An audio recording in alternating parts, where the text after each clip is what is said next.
Yes, welcome back in social science class. Dear students, next we have the Firoz Tughlaq, his time period after Muhammad bin Tughlaq. We have Firoz Shah Tughlaq, the 1351 to 88 CE, his time period was. Muhammad Tughlaq had no son. His cousin Firoz Tughlaq, Muhammad bin Tughlaq, we can say that he was not having any son, and Firoz Shah Tughlaq was his cousin who controlled or ascended the throne after his death. Firoz Shah Tughlaq was made the Sultan after his death. After becoming the Sultan, he adopted a policy of appeasing the nobles. He was totally different from other rulers, and first thing what he has done, he was appeasing the nobles. In other areas, they were not in accepting all ulemas and other rulers, but he was giving them a great position in his court. Now he was appeasing the nobles, ulemas, and the orthodox Muslims to strengthen his position. For this, he imposed jizya on Hindus and granted land as high civil and military official positions to the ulemas. What he has done, the first thing, he was imposing jizya on Hindus. Is a pilgrimage tax. Whenever the Hindus they have to visit any temple or any other their worship areas, they have to pay taxes, and that tax was imposed on the Hindus. And on the other hand, he was giving a great position in his court to the ulemas as well as the mullahs.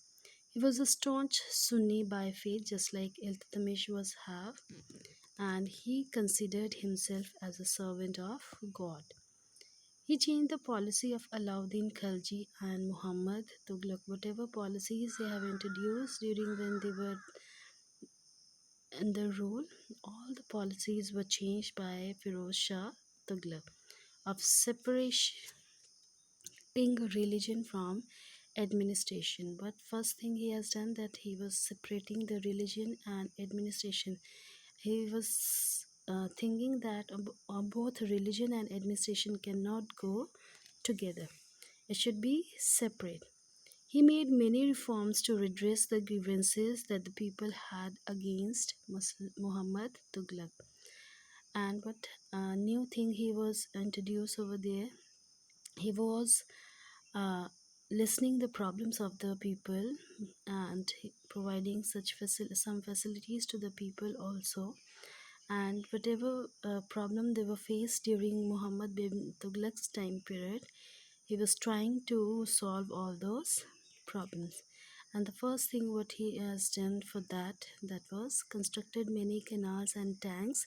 And when while constructing all those, many people were or many male counterparts were indulged during the uh, working area, and they got job over there as well.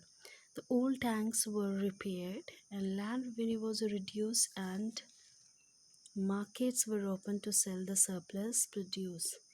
Land revenue was reduced because if the farmers their taxes are going to be high, they are not able to survive properly, and that's why he decided that land revenue should be less, and whatever extra produce is there that can be sold in the markets, that should not be in the king's granaries.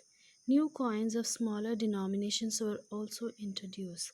Earlier, the Muhammad bin Tughlaq also introduced new coins, but their values were at the same level. And Firoz Shah introduced new coins, but at smaller denomination, just like we have 1 rupee, 2 rupee, 5 rupees, 10 rupees, 500 rupees, 200 rupees, 100 rupees.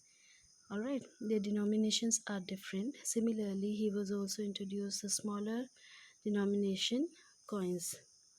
He opened schools and gave grants to the scholars to promote literary activities as well. It's not like that the literacy is only up to the royal families. He was also in favor of the literacy as well as the education and new things he wanted to provide to his empire. He helped the poor Muslims, and he led 1200 fruit gardens around Delhi and founded new cities over there. And for look after these gardens, he imposed many guards also and the workers also, and they all were getting salaries as well. For example, Hisar, Jaunpur, Firozabad, Firozpur, etc. He got Sanskrit text translated into Persian. He providing all those facilities to the people of his empire. Next, we have the Nasiruddin Tughlaq. He controlled over Delhi around 1388 to 1412 CE. He was the last ruler of the Tughlaq dynasty. During his time, Timur-Lenk invaded India and took away a large amount of wealth his with him.